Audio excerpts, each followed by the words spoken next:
Are we ready?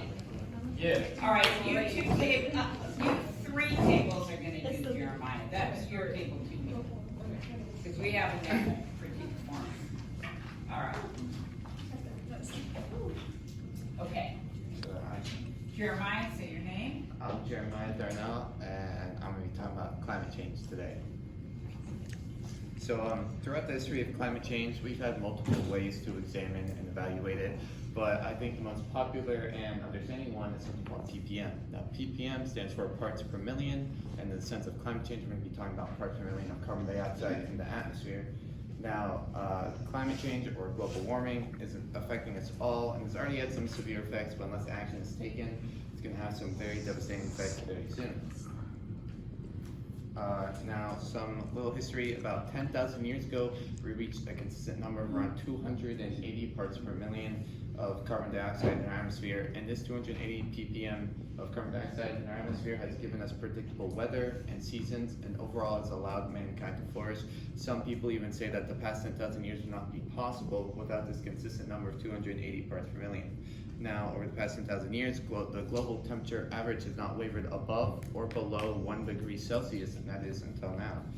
Over the past couple hundreds of years, we have made remarkable strides as a civilization and industrialization with new things such as engines, transportations, factories, coal, just on and on. But these have released multiple forms of pollution into our atmosphere, obviously the most dangerous one being carbon dioxide. These pollutants have caused global temperatures to rise, and for the first time in 10,000 years, we have wavered above our 1 degree Celsius.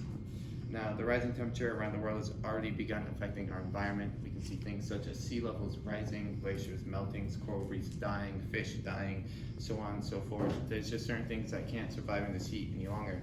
And as Leonardo DiCaprio, an actor and an environmentalist, said, climate change is real.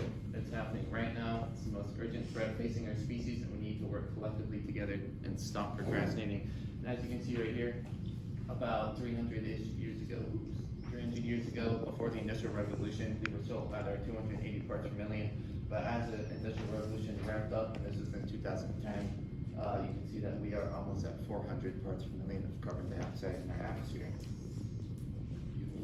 Now, there are a lot of devastating problems, but what are their causes? Well, obviously, the main cause of pollution in our atmosphere is us. We cause over 75% of greenhouse gases into our atmosphere with things like factories, cars, power plants, chemical production, so on and so forth. We have dumped millions and millions and millions of tons of carbon dioxide into our atmosphere. And these millions of tons of carbon dioxide is what is raising our global temperature. It's what's causing all of our problems. We do pollute our environment other ways. There are things like plastic in our oceans, landfill, but these don't really contribute to global warming or climate change. These just kind of harm our Earth in other ways. But the main contributors, as stated before, the top three are coal factories, the fumes released from chemical production, and vehicles. There's also some things like deforestation, which are often overlooked because we're not really directly putting anything into our atmosphere, but instead we're taking away the things that take carbon dioxide out of our atmosphere. There's some natural contributors as well. We have things like forest fires, but when you really look at it, these forest fires look insignificant compared to the amount of carbon dioxide that we have pumped into our atmosphere. Now, the effects of climate change are terrifying. I didn't do that. And a quote that I thought that really captured this was actually a quote from former US President Barack Obama. He said, "We are the first generation to feel the effects of climate change and also the last generation who can do something about it." And with all these millions of tons of emissions dumped into our atmosphere and our global temperature already rising by 1 degree Celsius, a lot of people think, well, what can we do? Well, there are many experimental technologies being practiced as we speak to help fight this pollution. One of my favorites being thermochemical technology. Now, these technologies are supposed to be something called carbon neutral, and what that means is the carbon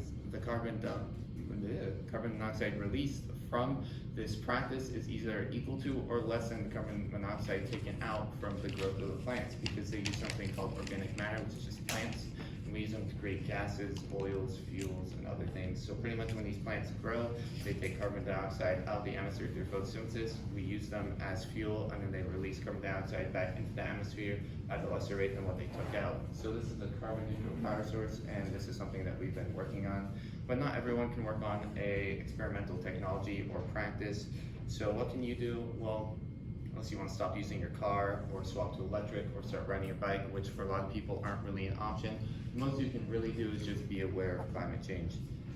There have been moments where people have tried to do things like promote carpooling to reduce emissions, and although these things are nice and good thoughts, they're not really going to do much, especially since most of our pollution is coming from things like factories and chemical production. When I mean most, I mean vehicle emissions are in the top 3% of emissions into our atmosphere, and it's probably like less than 7% of total emissions released. Some people find a solution in different ways, such as a man called Richard Denise, who said, it's not climate change that needs to be tackled, it's global power, fossil fuel industry. So here he's not really focusing on taking emissions out of the atmosphere, he's more focusing on the political version of these, which is like large corporations who are using these enormous factories.